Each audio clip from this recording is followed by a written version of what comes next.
Hello, everybody. My name is Robert Evans. We apologize for being a little bit late. We had some technical difficulties. We are now just about to get started. I just want to test out the live feed here real quick, make sure that it's working. Looks like it is. I see my video there on the app. So great. Welcome to our one of our trainings with one of our educators for the PDA. And I'm excited to have this particular trainer here teaching us her message tonight because she's got a very powerful message that's connected to her company and her work over in the United Kingdom. So she's coming to us from the United Kingdom right now. It's actually midnight in the United Kingdom right now. So I want to acknowledge her and appreciate her for being on so late to tell us and give us this wisdom here tonight. So without any further ado, I will going to turn this over to Pennie Quaile Pearce. I think I'm saying that right. Pennie, am I saying that right? You certainly are, yes. Yay! All right, cool. So I'm going to turn off my video and we're going to go right to Pennie. You're going to see her PowerPoint presentation and you're going to hear her voice. And then at some point she'll turn that off and we'll chat with her for a couple minutes. But let me just get this done. I'm going to hide myself from the broadcast.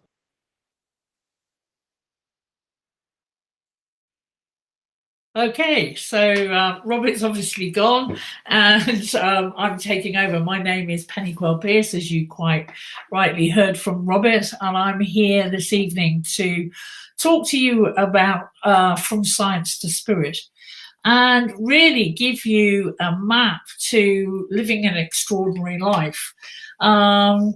My background, just to give you a very small background, was I first started my working career in orthodox medicine.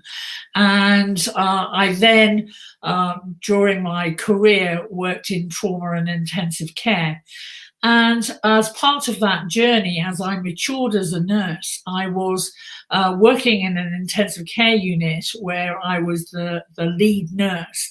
And basically, I was helping to facilitate an emergency situation and was standing at the end of the bed and basically had a huge epiphany of there has to be a better way to help people than this. We were giving this patient huge amounts of chemical drugs, using huge invasive procedures, and the doctors and myself were making the decision whether to actually start some dialysis to help his kidney function, when basically I had, as I said, I had this epiphany and I just asked myself the question, what can we do better than this? And that sent me on a huge journey of trying to find out what would be more helpful than some of the chemical drugs and the invasive procedures. So what it actually led me to look at, and this is why this talk is called From Science to Spirit, I started my life as a scientist. And I needed then to go on. And I've put a quote here by Karl Barth. Basically, although no one can go back and make a brand new start, anyone can start from new and make a brand new ending. And so surround yourself with dreamers and the doers, the believers, the thinkers. But most of all, surround yourself with those who see greatness within you. Even when you don't see it for yourself. Pennie, obviously myself, is one of the unique people who will see your beauty, love you unconditionally, and encourage your greatness. The perfect day is going to bed with a dream and waking up with a purpose. So wake up to your purpose today. Don't wait for the perfect day. It's already here. So basically, we know there is electricity in our body, but we can't open up our stomach and find a car battery. So where is the energy stored? We have amazing energy system housed inside and outside of our bodies, and they're called meridians, chakras, energy fields. And more simply put, it's called energetics. And the one thing I found when I was starting my journey was that energetics actually fascinated me, because it actually tells us what's going on. So what does this training cover?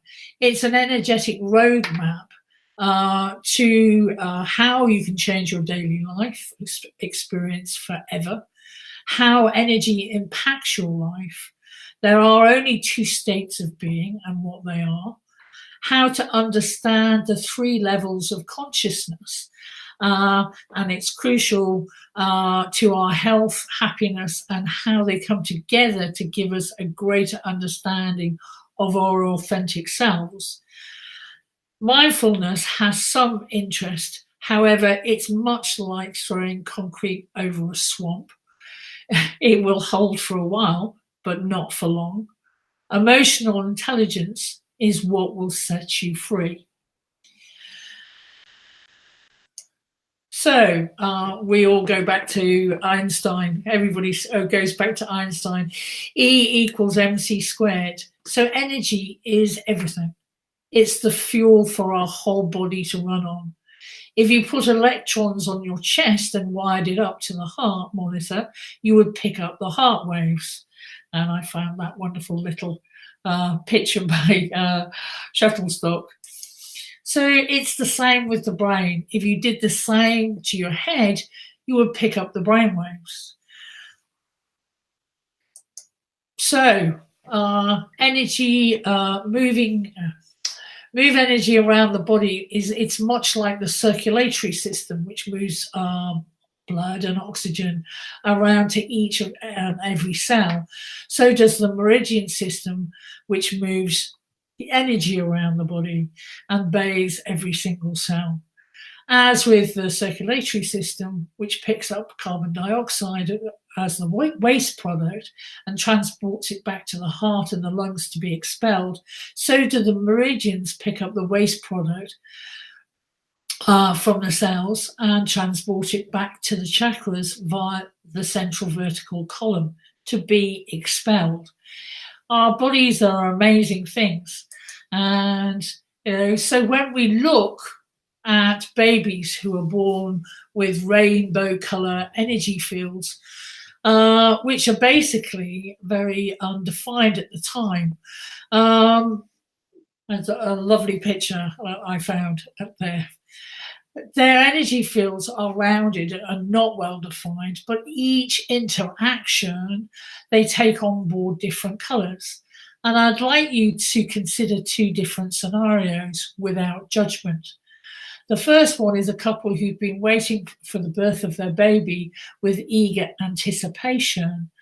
Their nursery has been decorated, the baby furnitures have been chosen with care, soft toys have been bought, friends and family are excited and supportive and helpful.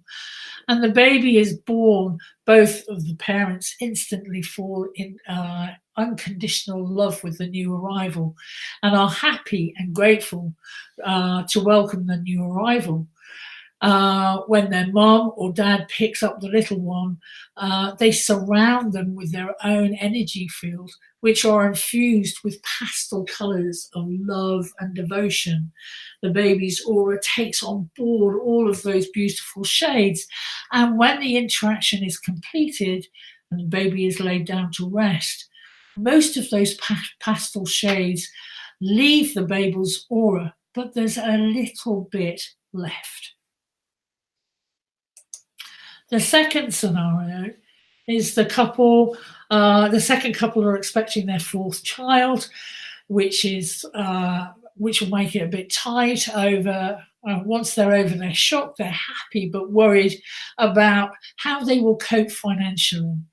They live on the 27th floor of a tenement building, and mum is already finding it a challenge to deal with a 5, 3, and 18-month-old baby. Both the parents come from large families themselves, so they just get on with lives. After the new baby is born, they are welcomed into the family. Dad works hard, long hours to provide for his family. Mom works long, hard hours looking after the children. One day, she takes all the children down to a shop to buy some food and get some things for the baby. As she arrives back at the flats, the lift is broken down and she has to struggle up 27 flights of stairs with the shopping and double pushchair and 2 small children. She arrives home exhausted and frustrated, and as she looks at the clock, she needs to get the dinner on for the children and her husband food on the go. 2, the baby starts crying, needs changing. She approaches this interaction with her little one in a very business-like manner, changes them quickly and efficiently, and lays the baby down to rest with a bottle. The colours in her energy field are red, brown, black, grey, and the baby takes them all on board. Then the interaction finishes. Most of the colours leave the baby's aura. However, a little amount remains. Out of these 2 scenarios, which baby is likely to attract a more positive life experience? Well, as you can imagine, it will probably be the first one. And it is just showing us how impactful energy is. So when we're actually talking, obviously babies have very rounded noses and toeses, and they start to get more character as they grow up, as do we as adults. Our energy fields are well established. And here is a picture of the 7 chakras, or the 7 major chakras. The front are the feeling centers and the backs are the will centers. And you will notice a column that goes from the top right the way down to the base, which is called the central vertical column, and it connects all of them in health. The whole energy system is held in alignment by a hara line, and I will go on and explain that in a lot more detail later on. But what is interesting is what is really important to get is that the feeling centers are at the front. So, if you were meeting someone at the station maybe, and they're a loved one, you would approach them with your arms wide open to give them a hug or, to embrace them. And the feeling centers are totally and utterly engaged. However, if you were at a cocktail party for work and you're going in and maybe there's people there that you don't particularly like or you don't feel very safe around, you would probably cross your arms and close those feeling centers off because you don't necessarily find them safe people to be around. And the will centers are at the back, and it's really quite interesting how we talk and how we explain things. And language tells us actually what is going on. If we feel that people don't have strong will centers, what do we say of them? We will probably say that they were either spineless, or they didn't have much backbone, or all sorts of different ways of describing what we're actually picking up about them. And it's true, it's so true, it's scary. So when we're actually looking at the chakras, we're looking at associated energies along with it, and this is quite a complicated chart, and I'm sure if anybody wants a copy of this, they can get in touch with me via the PDA and I'll send them one. But we're talking about obviously looking at the red. We'll start off with the root. That's obviously the base chakra. It's again, it's very self-explanatory. It's down between the legs. It's only got one opening, and it's to do with survival, vitality, grounding, security, support, stability, some sexuality, individuality, courage, impulsiveness. And it's about passion, and that's why it's red, obviously. The gland associated with that is the adrenals. And then we're looking at associated body parts. All of this is really interesting, but not necessary to go into too much detail about it. The sacral, which is the orange, it's about emotions, it's about intimacy, it's about procreation, polarity, sexuality, confidence, sociability, freedom, movement. And it's an emotional center. It's about desires. So, you know, again, I'm not going into huge detail about this. I'm just trying to get the point across. The solar plexus, obviously, is yellow. It's about personal will, knowledge, wit, mental clarity, humor, optimism, self-control, curiosity, awareness. It's also about purpose, sunshine. We think of the pancreas. So we're looking at gastrointestinal stuff with them. So then going to the heart. And the heart is a very important part of the chakras, because it's also the bridge between the first three chakras, which are associated with physical. And the heart is very much the bridge. Obviously, the center of the chest, it's green. It's to do with relationships, love, self-acceptance, self-control, compassion, also forgiveness, harmony, all sorts of different stuff. And it's about balance and love. The throat, which is blue, is very much about communication, wisdom, trust, creativity, expression, all of those things. It's about expansion and healing, and it's about the thyroid. So the third eye in the brow or forehead is indigo. It's about intuition, invention, psychic ability, self-realization, perception, understanding, memory, fearlessness. And it's about imagination and intuition. It's the purity. Then the crown, which obviously is the top of the head. I always look at it as being violet, but it also can be white and gold. It's known, as the 1,000-petaled lotus, all sorts of different ways of looking at it. And it's about knowingness, wisdom, inspiration, charisma, higher awareness, higher self, meditation, self-sacrifice. It's about being visionary, and it's about bliss and spirituality. We will be going through different aspects of this as we move on.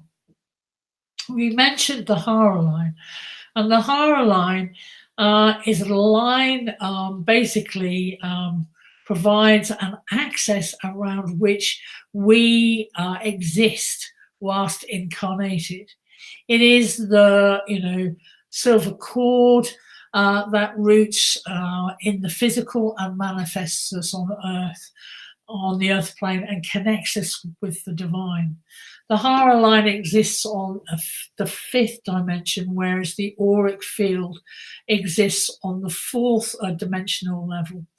The Haric level is the level of intentionality. I had to think about how to pronounce that then. How we use our power to align with the divine will. The Haric level of our being holds our intentions, our life tasks and purpose. When people have healthy Hara configurations, they are healthy online with their life task. They have personal integrity, a personal, a powerful personal purpose synchronized with universal purpose. When Ahara is in alignment with universal will, we are aligned with everyone who is in Hara, and also with the Earth's Hara. When in Hara, we have no adversary. We do not argue. We do not need to be defended or be right. We are grounded and respectful of ourselves, others, and the earth. It's quite a big concept. And here are the three major points along the Hara. The first one is the soul seat, which is in the upper chest. Here lies our passion for who we wish to be and what we have come to accomplish in this life. You know, when I see, and I obviously go around and I give many talks on many different stages, and when you actually see somebody who is a really passionate speaker, you will see them hold their soul seats when they have maybe forgotten what they're going to say or the point that they would like to get over. And you'll see them hold that soul seat just for a second to get back on purpose. The core star, which is in the center, is your divine self resides here, and it radiates divine light into your aura and the environment.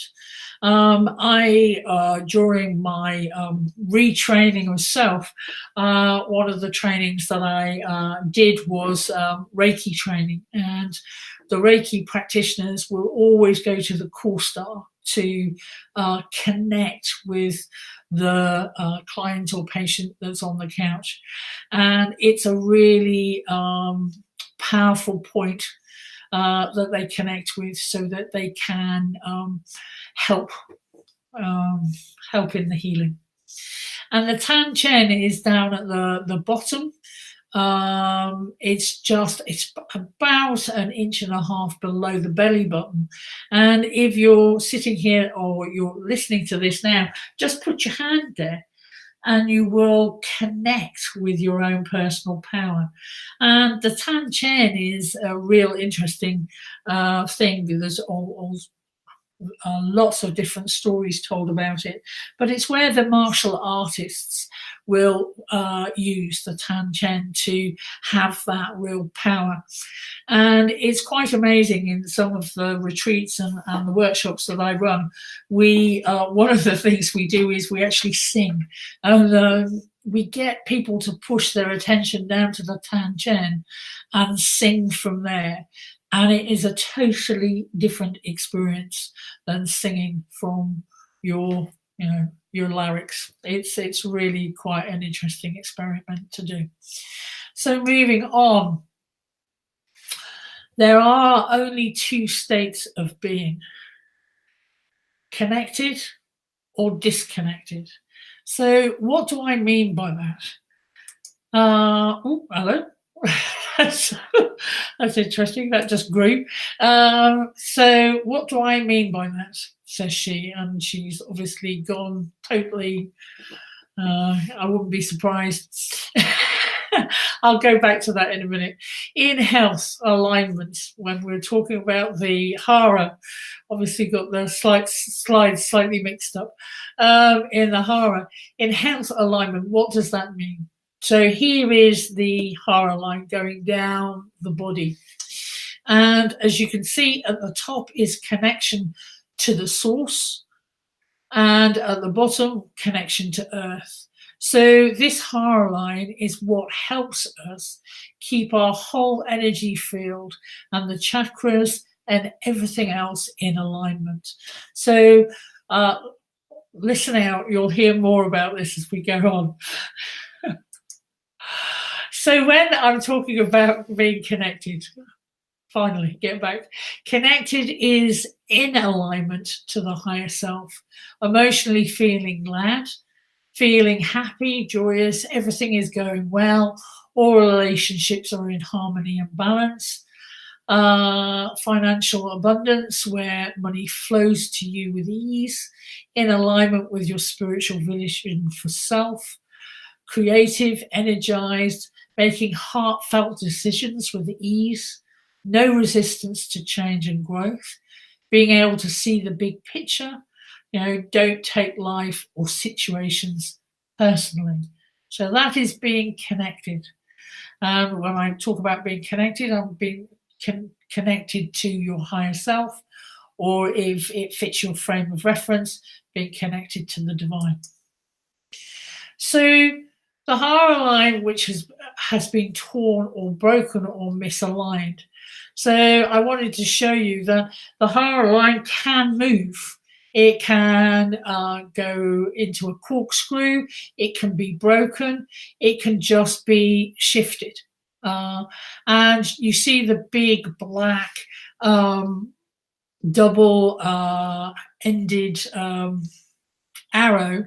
Basically, that degree, the degree is the degree to which the higher line is out of alignment, is called the degree of susceptibility, which means susceptibility to dis-ease, suffering, and pain.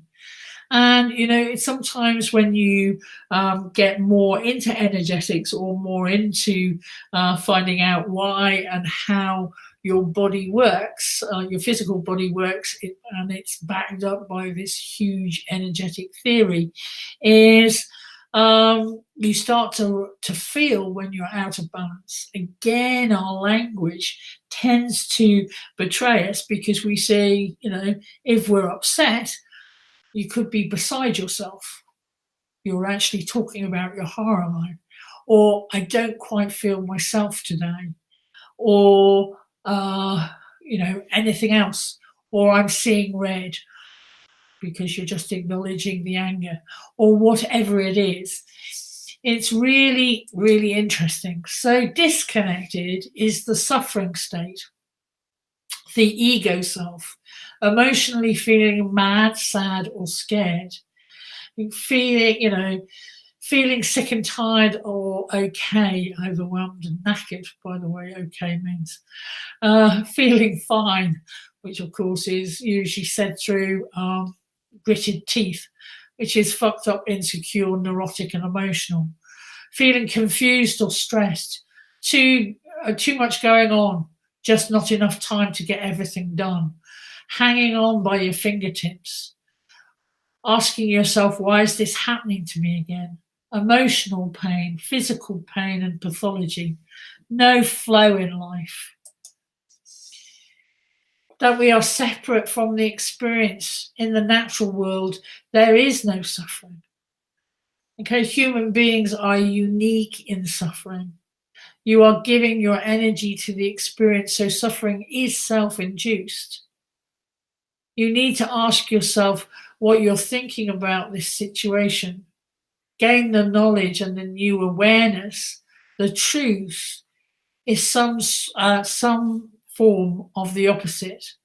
So we pattern interrupt. And when I talk about pattern interrupt, what am I talking about? When we get looping around this ever-diminishing circle in our heads, pattern interrupt is like scratching a record. It's actually making a conscious choice to do something differently. So it may be dancing around your kitchen. It could be, going out for a walk. It could be going to the gym and doing some physical exercise. It could be just sitting with a loved one. Whatever it is, you need to change the pattern, because otherwise the loop of energy will continue. So reframe and reconnect to your authentic self. In other words, do something that makes you reconnect. So that, as I was saying, is the pattern interrupt. So when we're looking at the energetic model of disease, and we did a little bit of this a few minutes ago with the first lot, and I've gone through it again. So when we're looking at the 7 layers, obviously the colors are telling us where we're at. Okay, so the first layer is I exist, so I am being. Physical pain is suppressed or ignored. It could be depleted. Disturbance moves through this layer of disease, and energy patterns. So what we're actually looking at is then the second, which is the emotional body, being in touch with real feelings. Okay, so an awful lot of people that I've worked with in the past is I would say to them, how are you feeling? And introduce them maybe to a model which we've just basically covered, which is mad, sad, glad, scared. And they would say, I don't know, let me just think about that. And it's really interesting how many people would say that. Feelings are there to be felt, not to be thought about. So it may be fear, anger, grief, if suppressed, again, unfelt, blocks the ability to feel. So it's, the energy is dark, stagnant, depleted, blocked energy patterns, disturbances move through this level. Okay, so when we're looking at that, again, the third level, which is the mental body, it's about clear thinking. I think life is scary, so I tell myself stories. And the energy, again, is disturbed, twisted, weak, energy patterns disturbed, and it moves through this level. So when we're actually looking at it, and if we start at the 7th layer, which is actually the furthest away from the body, so it would be energy, or as I would say, incoming disturbances from outside. If you flip this on the other way and go to the 7th layer, in health, I know I am divine. Okay, so the thought form that will actually push the disturbance deeper is I don't believe I'm divine. So it may have torn or twisted energy patterns, which allows the disturbance in. And then it moves through to the 6th layer. Sometimes when I'm teaching this, I do it both ways. Sometimes when I'm teaching this, I'll do the noise of so it moves a bit further in. The 6th layer is about unconditionally loving all. Can you unconditionally love all? Inability to feel or give divine love. So again, the disturbance will move through into the 5th layer. The divine and my will are one. When I look at that and I go, can I give up my own wants and desires and actually align my will with the divine? And it's about an inability to trust the divine. Again, it's weak or distorted energy patterns. The disturbance moves through to the next level. And we talked about this in the last part. The last model I was showing you is that the heart level, which is I love all things, it's the bridge between the physical and the spiritual centers. And it's the desire to take control of ourselves and others can scare you. And again, it's an emotional block, grosser energy becomes stagnated, and it moves forward. And I know that I did this slightly backwards, so it's now on the 3rd level. Clear thinking, thinking that life is scary and need to tell myself stories. Again, it moves further towards the physical body. When we look at the 2nd level, again, it's the emotional body. It's about being in touch with our feelings. And if we're not, then it will move forward. So we're now on the 1st level of you're really near the physical body. So We look at that physical pain. I exist, so I am being. Physical pain is suppressed.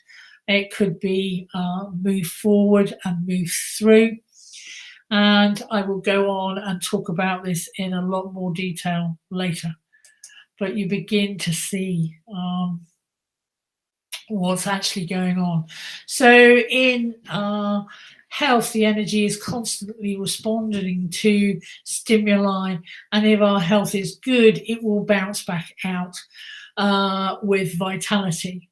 When trauma occurs, or there is a loss of some sort of disturbance, which may happen, to which the body does not bounce back from with ease, it's stored on a cellular level within the energy field as samskaras, and within the warehouse we call the subconscious. So a disturbance that happens on an energetic level drops the vibration of the whole energy field, and the being may start to show some signs of this disease. A baby may suffer from cradle cap or a male skin disease, which a doctor prescribes a skin cream or a specific chemical drug for, which is suppressive. And what was mild moves deeper, and the skin flares up, and it could be eczema. While getting that under control, a few different or topical ointments may be used, which again are suppressive. And this may happen, during the first few years of our lives. They obviously kids, they're wonderful. I've got a 2-year-old. There's always something happening. They're always either teething or a high temperature hits, and some people will give over-the-counter medication with alarming regularity. And one day, having a bad cold or whatever, they may get a wheezy cough, and that we take them to the doctors, and they prescribe an inhaler, which will help him breathe better. Within 18 months or so, he could get the diagnosis of asthma. For the next 20 years, his health is okay, but he's finding the stress of his new job, blowing off steam at the weekends, which ends up aggravating his asthma. And he finds he's also taking some antacids to stop the heartburn. Probably too many pints, as we'd say in the UK, and too many curries. But hey, we're all students and young on occasions, and we don't do the most forward-thinking behavior. So what may well happen, he noticed that most things are okay until his late 40s, when he noticed he's getting tired really quickly. Now his heartburn has progressed into irritable bowel syndrome, so the doctors are prescribing him anti-inflammatories. Over the next 10 years or so, he manages his IBS, but it turns into Crohn's disease, and he needs some surgery. Then this is, when things really take a nosedive, and they diagnose him with type 2 diabetes, which leads to another level of chemical drugs and associated problems. He was constantly worried about his health. He's depressed. Some 5 years later, he goes to the doctor with some left-sided pain, and the horrifying news that he's been diagnosed with cancer of the pancreas. And the soul, this huge, energetic being, realizes that it's blocked and decides to leave. So game's over. However, now I've depressed everybody. That's not the end of the story. If you introduce any type of energy medicine at any stage of the process, you can turn it around and move it into the law of cure. So I'm just about to share that with you. Energetic model of cure. The law of cure was first described by a very famous homeopath called Herring in the late 1800s. What he found was when a disease was treated with an energetic medicine, it would move from the most vital organ to a lesser organ, following a return of symptoms from the inside of the body to the outside and from the head to the feet and leave the body. So what I mean, that would mean for the above case that we've just talked about, the type 2, the cancer of the pancreas would move back into a type 2 diabetes. Then he would go through some depression and worry, and then back into the Crohn's disease. Then the Crohn's disease would move and he would get IBS symptoms again. The IBS symptoms would move into heartburn and indigestion. He would may or may not suffer from shortness of breath or wheeziness. And as that was there, that would shift and his eczema or dryness of skin would reappear and would literally leave his body from the head to the toe, grounding at the feet.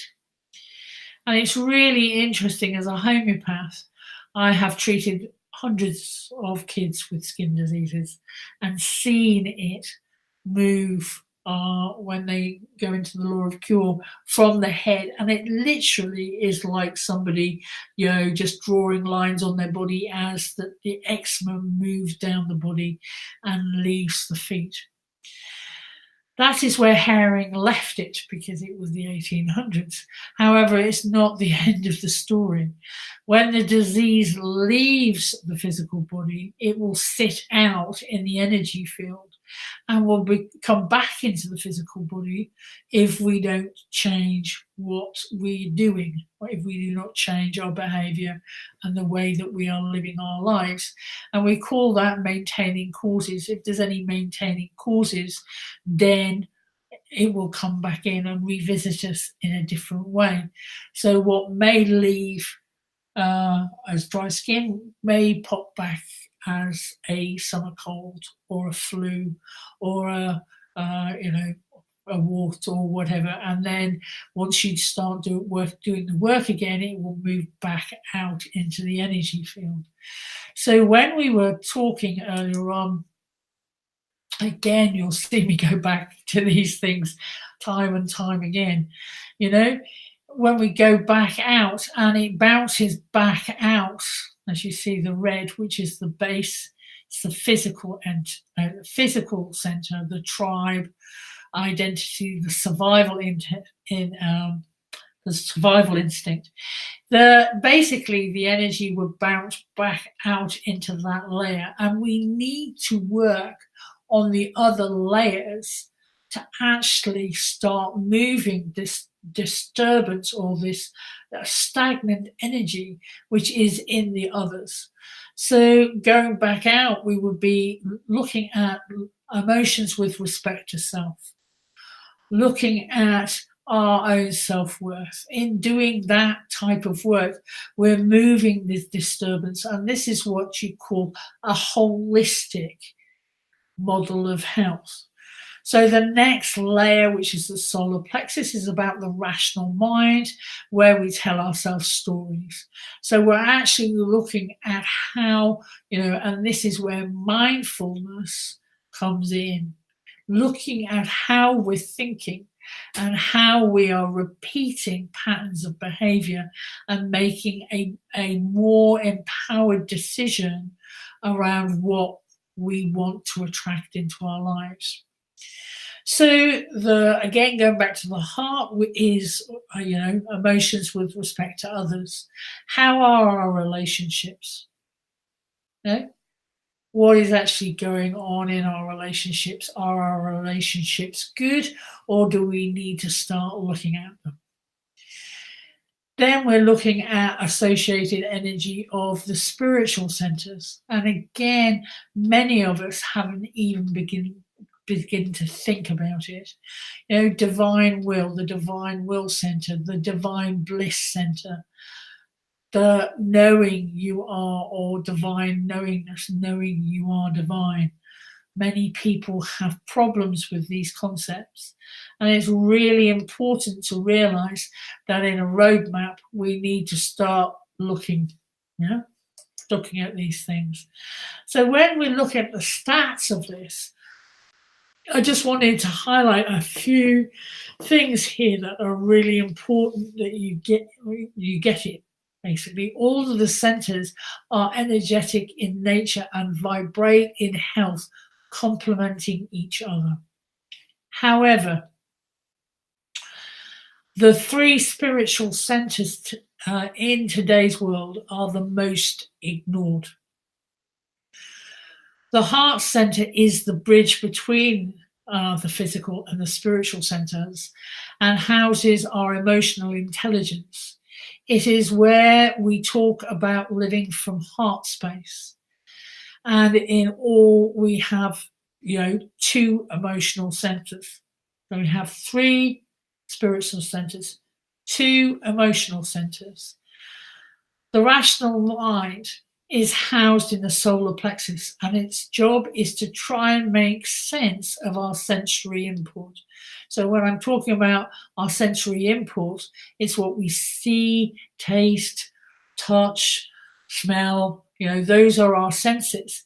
So we're trying to make sense in our rational mind of all of those things that come through. And it does that by making up the best story with reference to our life experience and the evidence collected from the filters we see through. The filters include enculturation, sex, country of origin, etc. Interesting to note, it's the only chakra we're dealing with the mental energy. Okay? And the last one center is dedicated to physicality. Okay, so that's really important. So what kind of impact does mindset have? The conscious mind, which houses the ego, would like to think it has total control. It is the master and everything else is secondary.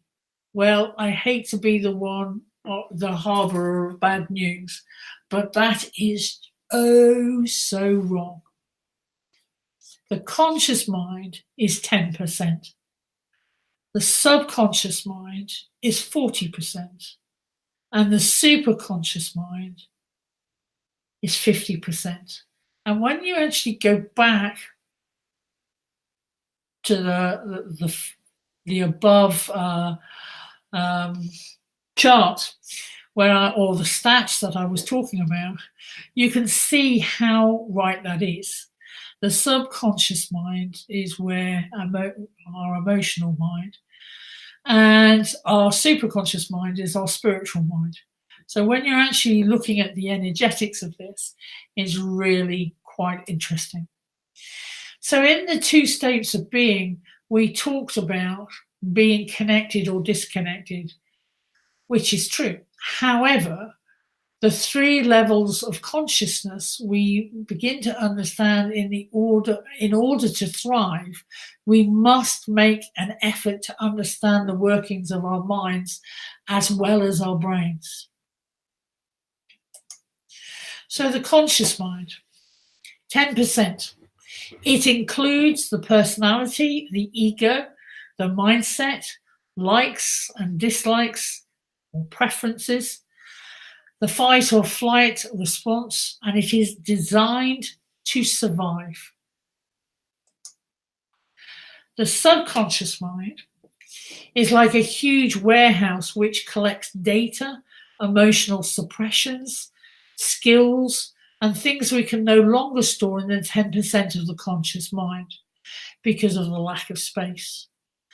We put it all in the subconscious mind when we get thoughts or feelings of why is this happening to me again, not realizing we've triggered an emotional suppression. So the 20% is skills. And when I talk about 20% of skills, it's all of those things that we've learnt and and we can do on autopilot, i.e. driving a car. We don't think, when we get in a car, we don't actually think about what we have to do unless we're just still learning. When we're first still learning, obviously we think about it and we kangaroo down the road as we're thinking about it. And then it gets to be a subconscious skill. And, there's many times I know sometimes, I've arrived at a destination and I've suddenly thought, I've been in the car for quite some time. I haven't thought about that. I haven't thought about driving at all.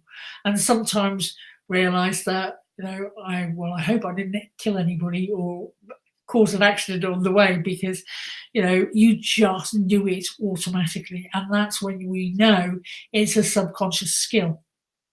And some of the, when we're working, some of the stuff that we do when we're working, it's just, we've learned it and we just do it with no problem whatsoever. However, the other 20%, unfortunately, is clutter that we've collected. It's all of those times where we were talking about driving, maybe driving and somebody misses us, pulls out in front of us and misses us by about 6 inches. And, we basically have to really slam the brakes on. We stop, we hold our breath, we've tensed up, we've gone and tensed up, and we've been waiting for the bang, but it didn't happen. And then suddenly we let go. We relax a little bit.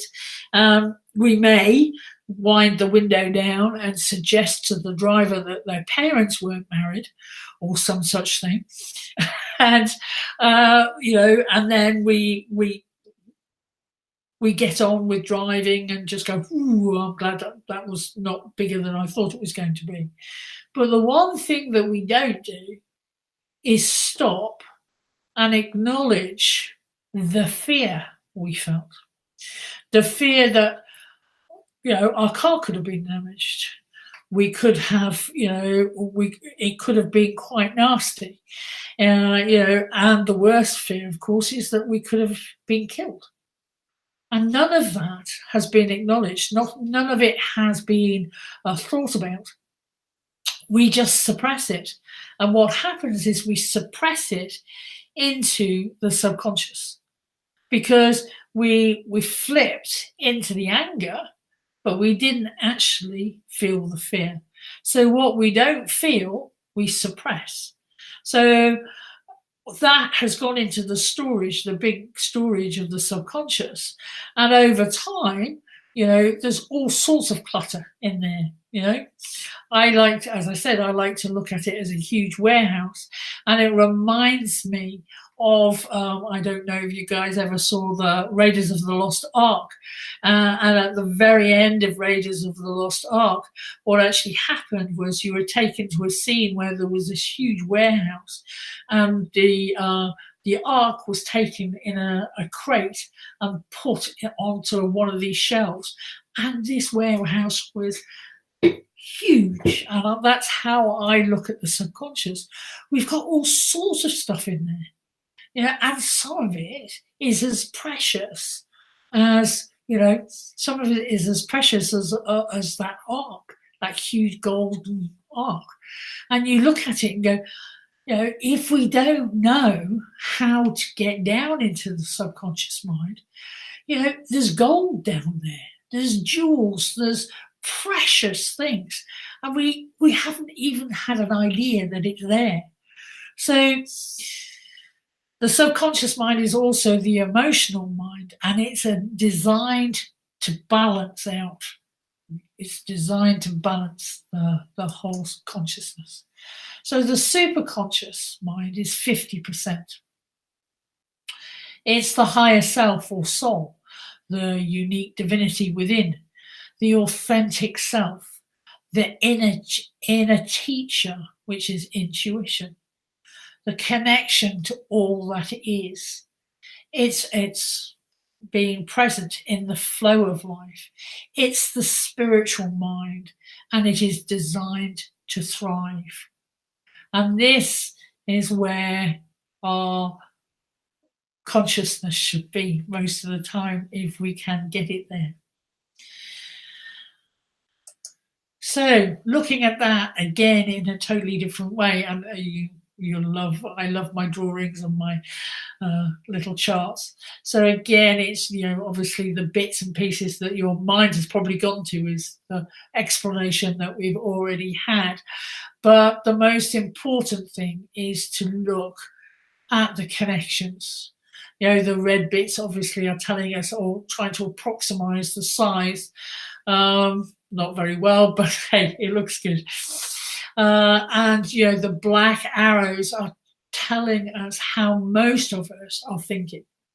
Our conscious mind maybe will visit the subconscious mind on occasions, and it chucks through, maybe if we're doing some workshops or we're doing some visualizations or various other bits and pieces, it will eventually get into the superconscious mind. And it's a really not a full circular movement. Whereas when you see, when we're super connection is we've got all parts of the mind speaking to each other all of the time. It's the sign of mastery. As the master grows, so does the size and the strength of the connections between the consciousness, until we reach Christ consciousness or enlightenment. And this is the guru's mind. Okay. So we've talked about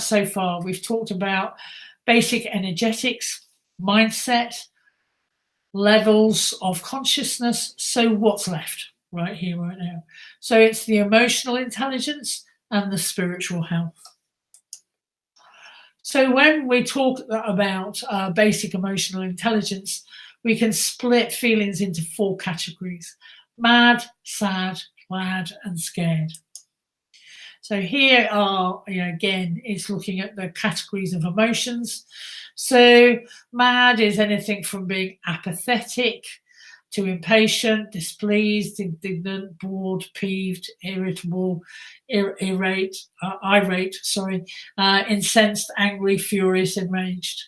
Then you've got sad. Again, you can see that some emotions are, in all 3 categories, but disappointed, sense of loss, upset, melancholy, purposeless, meaninglessness, depressed, despairing, heartbroken, grief-stricken, inconsolable. Glad, obviously, is anything from being content, satisfied, empowered, confident, self-assured, centered, balanced, on purpose, sense of meaning, happiness, joy, ecstasy. Then obviously scared, again using apathetic and ambivalent, anxious, nervous, tense, afraid, sense of dread, alarm, horrified, phobia, panic, terror. So you look at those, and obviously you've got the subtle ones going right down to the intense ones.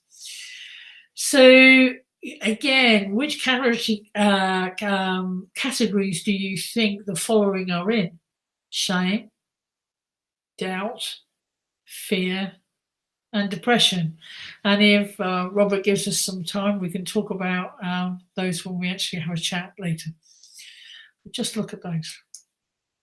So, okay, what we don't feel, we suppressed. So we tend to put it in 4 different buckets, or I tend to look at it as in 4 different buckets.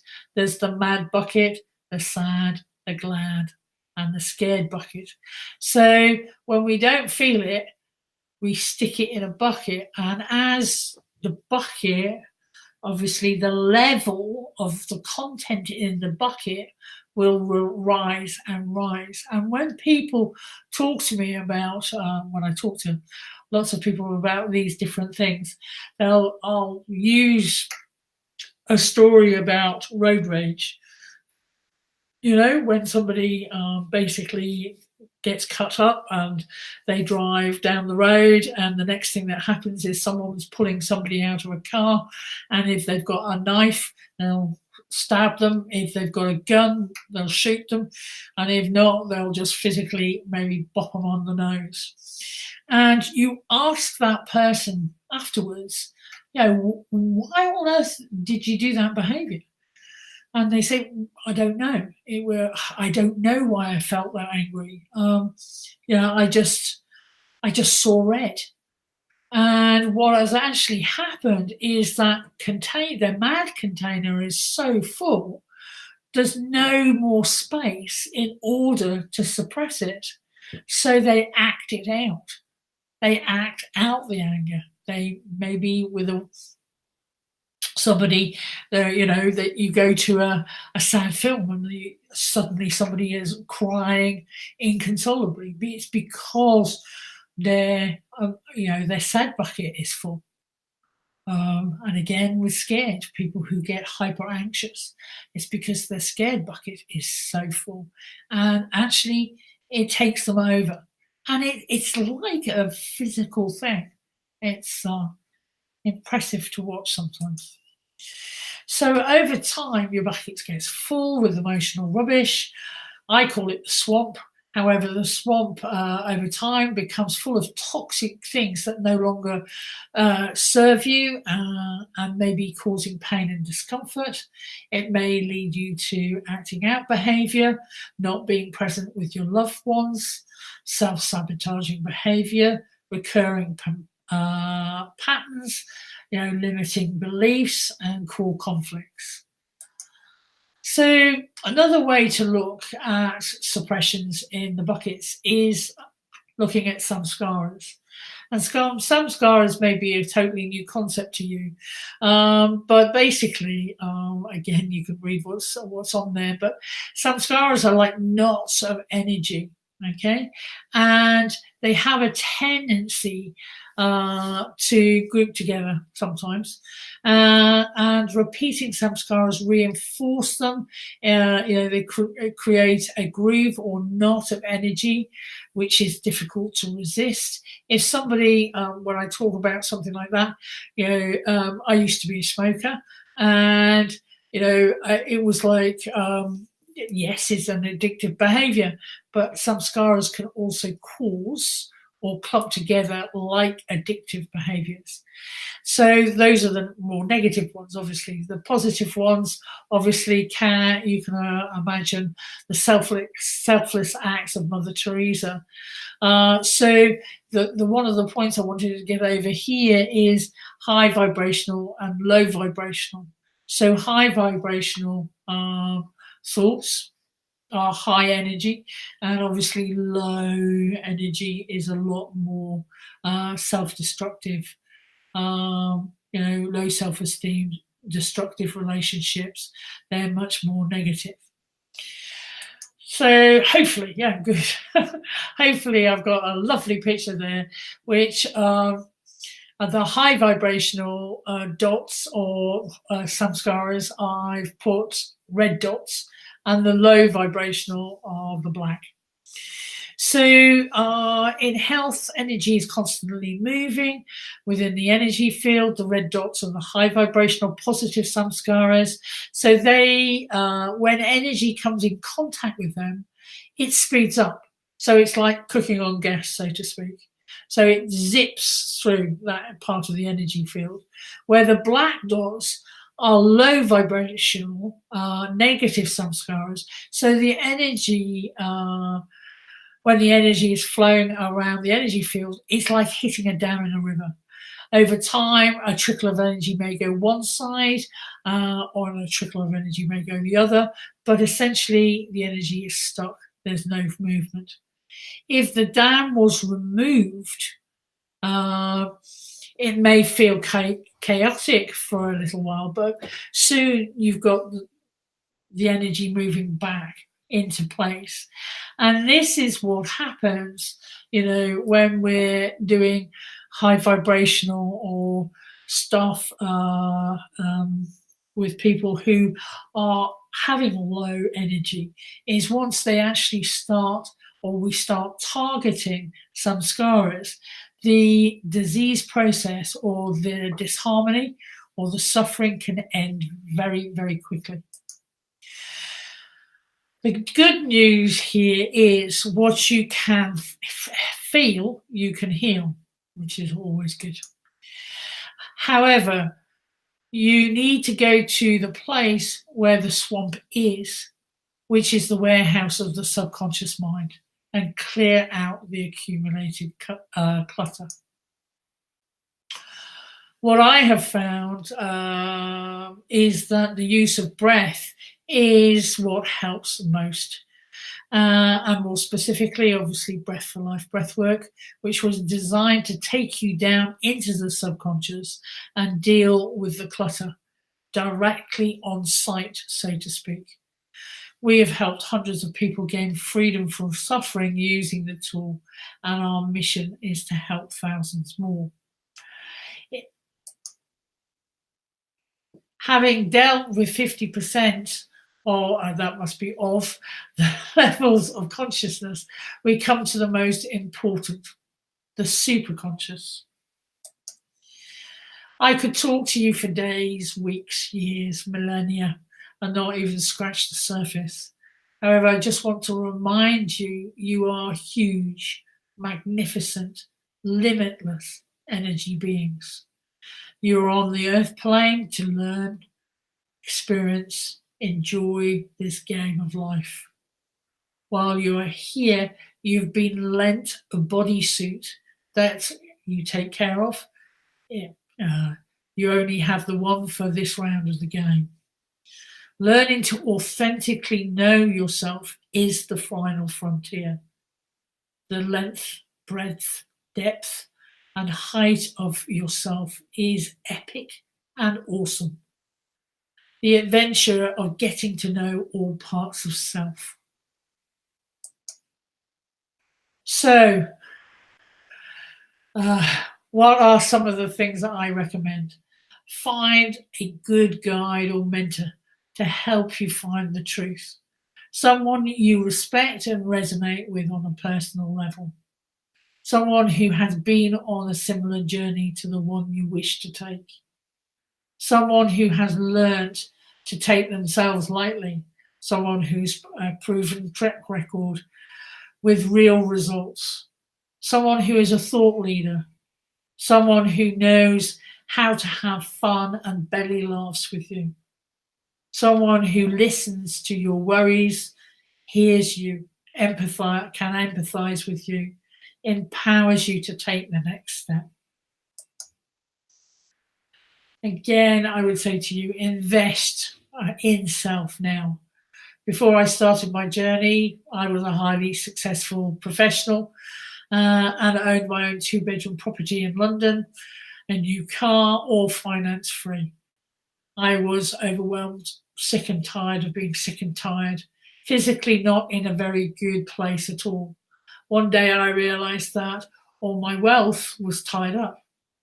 What was the point of owning things when I really couldn't see myself living longer than 6 months? I refinanced my home and began a journey from pain to freedom. I totally retrained myself and found a spiritual path, started Acorn to work with my training company, have worked on a deep level with hundreds of amazing people, met and married my twin soul at the age of 46, had a son, my son Hector, in 2017, and the joy, happiness, and love keeps coming to me every day in so many ways. I'm not special. I decided I was no longer willing to live in suffering and pain and made a new empowering decision to thrive. So I can help you get there where you want to be. Yes, I and my team can.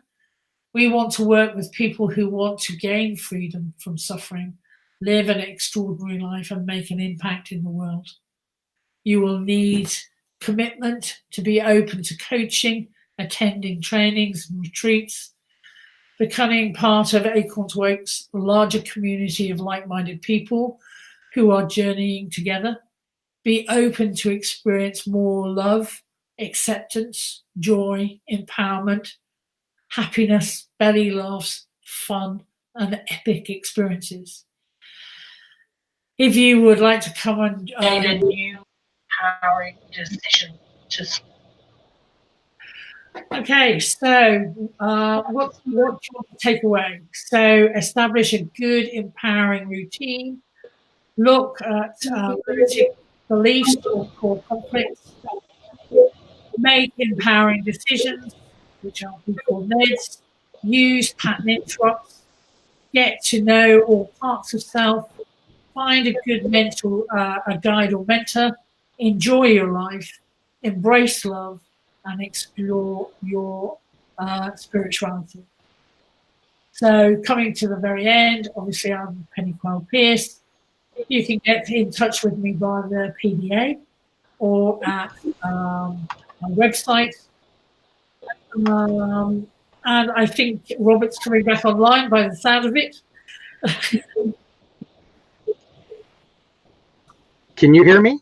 Yes, I can hear you. Okay.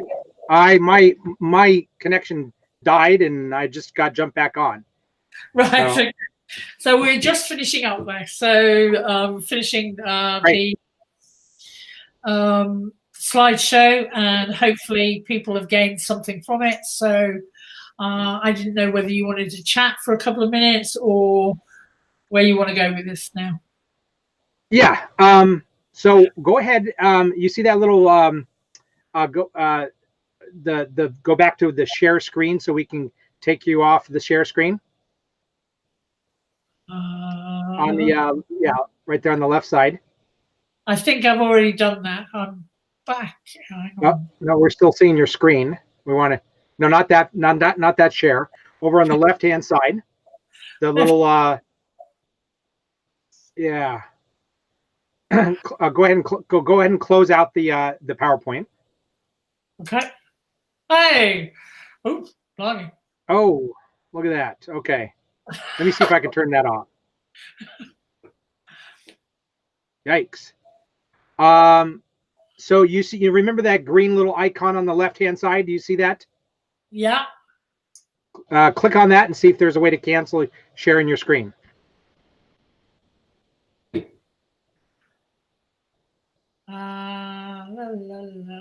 I'm just thinking, if I press this, will I lose everything?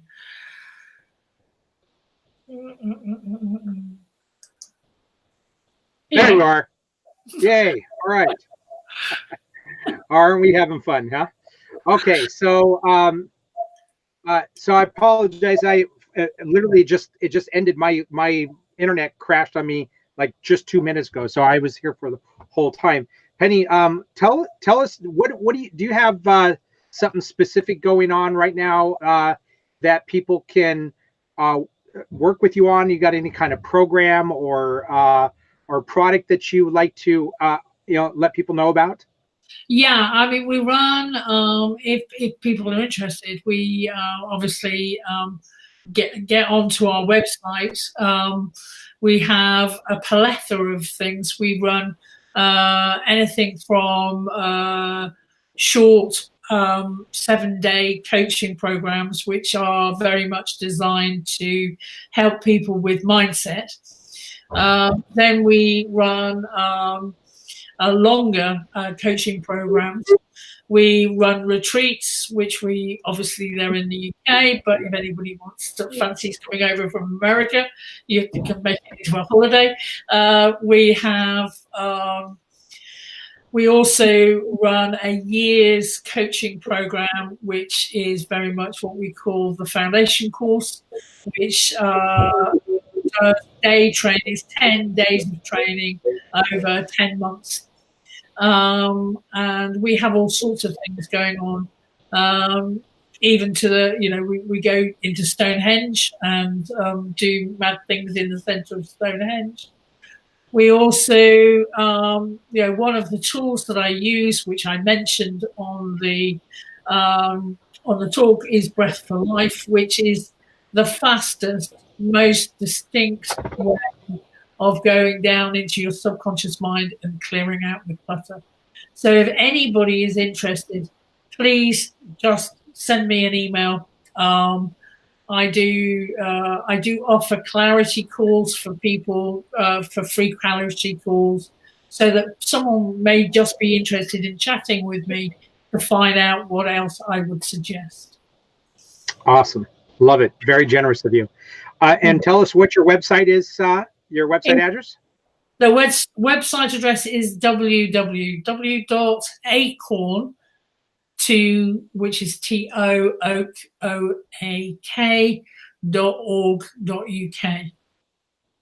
Awesome. Well, Pennie, thank you so much for your time tonight. It's 1:30 in the morning there where you're at right now. So I'm sure you would love to maybe crawl into bed and get to sleep. But I really appreciate your depth of knowledge and your wisdom that you shared with everybody. And I'm very excited and looking forward to sharing this with a lot of people through the PDA. And just so that everybody knows, we have a program, another training that's going to be coming up later this year with Pennie. That, of course, we'll give you plenty of notification on, and it will also be available in here too. But Pennie is one of our educators, which means that she's gonna provide this type of wisdom for us a couple times this year. So Pennie, you are awesome. Thank you so much. Okay, and, well, you have a good rest of the day. As you said, I'm going to have a hot drink and go to bed.